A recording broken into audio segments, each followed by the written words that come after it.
Kader Achirou, bonjour, vous êtes là pour recevoir l'invité. Bonjour Nader Diwan, bonjour mesdames et messieurs. Pour ce premier numéro de Free Matin, j'ai l'honneur de recevoir pour vous Badiro Aguemon, président du Conseil d'orientation et de supervision de la liste électorale permanente informatisée. Honorable, bonjour. Bonjour. Comment allez-vous?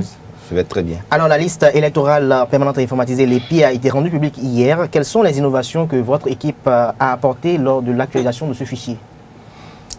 Est-ce qu'on va parler d'innovation? On ne va pas parler d'innovation dans la mesure où, comme vous le savez, que conformément à la loi numéro 2013-06 du 25 novembre 2013 portant code électoral en République du Bénin, le fichier électoral chaque année doit être toujours toiletté, doit être apuré.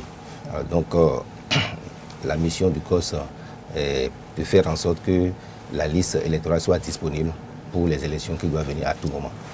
Donc, en termes d'innovation, on ne peut pas parler d'innovation, il faut juste parler d'actualisation de la liste électorale. Alors, quel est le bilan qu'on peut retenir en termes de bilan, c'est que nous avons fait un travail qui nous a permis donc de rendre aujourd'hui disponible la liste électorale permanente informatisée, tout en mettant bien sûr à partir donc du fichier électoral national. Oui.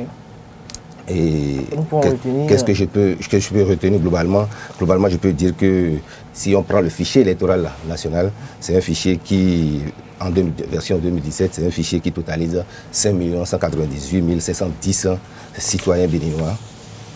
Et comparé au fichier électoral donc, de 2016 qui comptait 5 197 272 citoyens béninois.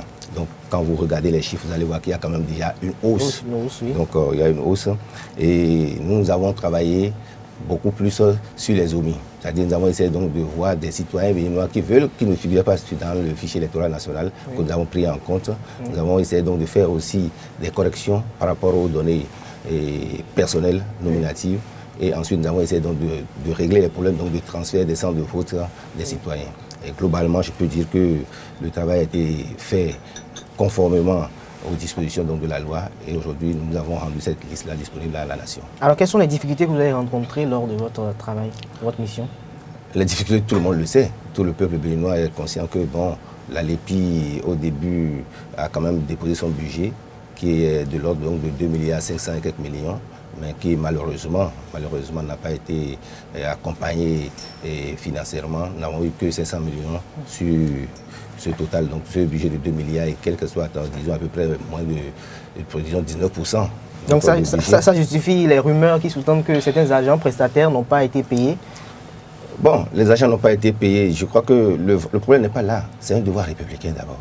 Oui. Moi j'ai toujours dit que si on a l'argent, on fera la LEPI. Mais si on n'en met pas l'argent, nous pourrons aussi faire la LEPI. Ça dépendra donc de l'engagement de chacun.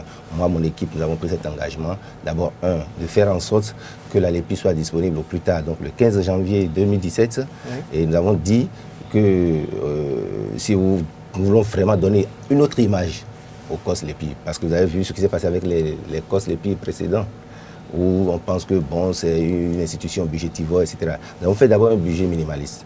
Parce que 2 milliards 500 millions pour faire le travail, c'était déjà un budget minimaliste. Nous avons tenu compte de l'environnement économique du pays. Oui. Mais nous en sommes également conscients que le gouvernement qui est là, c'est un nouveau gouvernement qui a des difficultés, qui se cherche. Oui. Donc nous n'avons pas voulu mettre la pression sur le gouvernement. Vous voyez? Donc on a remis 500 millions de francs CFA. C'est vrai, nous avons anticipé sur le travail. Et aujourd'hui, nous avons fait un travail, nous avons fait ressortir des résultats. Mais retenez que nous avons fait ce travail-là sur des dettes. Non seulement nous avons des dettes envers les prestataires, mais nous avons aussi des dettes envers tous les acteurs, tous ceux qui ont travaillé pour l'actualisation de la liste électorale. Mais est-ce que cette liste que nous avons aujourd'hui est une liste fiable? Est-ce que les Béninois peuvent vraiment compter sur cette liste ou aller à des choses? Vous savez que je ne fais pas un travail dans les détails. Cette liste aujourd'hui, c'est une liste non seulement très fiable, mais c'est une liste très consensuelle, puisque au niveau du COS LEPI, vous avez tous les acteurs, vous avez tous les courants politiques. Et si vous avez suivi notre équipe du début jusqu'à la fin, vous avez vu qu'il n'y a pas du tout de problème, il n'y a pas de tension, tout s'est passé dans la convivialité. Et aujourd'hui, je peux vous rassurer que c'est une liste fiable. La seule différence que les résultats que nous avons sortis, si nous prenons donc les nouvelles inscriptions, sur un total de 405 000 et quelques inscriptions, où nous avons quand même environ 150 082 citoyens qui ont prouvé leur omission, ces citoyens-là, nous les avons enregistrer dans des kits biométriques, on devrait en principe aller faire l'enregistrement complémentaire pour ces citoyens. Mais par faute de moyens, nous n'avons pas fait cet enregistrement complémentaire. Donc ça veut dire que nous attendons qu'au prochain COS, que ces citoyens-là soient pris en compte dans le fichier électoral. Donc l'enregistrement complémentaire n'a pas été fait à ce niveau par faute de moyens. Par contre, nous avons pu intégrer quand même les nouveaux majeurs qui sont d'environ 89 000 et quelques citoyens que nous avons intégrés dans le fichier, dans la liste électorale. Ça veut dire que si demain on fait une élection, ces nouveaux majeurs peuvent voter même s'ils n'ont pas leur carte biométrique, parce qu'il faut penser remettre aussi des cartes biométriques à ces nouveaux majeurs. Oui. Malheureusement, s'ils n'ont même pas la carte biométrique, du fait que, pour quelles raisons de jurisprudence, puisque l'année dernière, quand nous avons fait les élections présidentielles, nous avons quand même vu que les gens ont voté avec leur carte d'identité.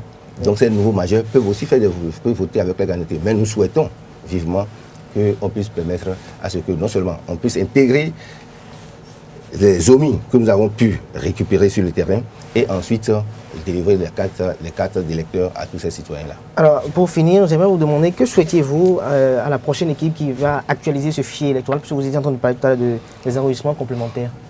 Qu'est-ce que je souhaite? Je pense que j'ai toujours dit que la paix n'a pas de prix. Si aujourd'hui nous en sommes là, c'est grâce à la LEPI. Et c'est ce que les gens ne comprennent pas. Les gens pensent que quand on parle donc de COS LEPI, que c'est juste une institution budgétivore. Mais non, c'est à partir donc de la LEPI que la CENA fait son travail.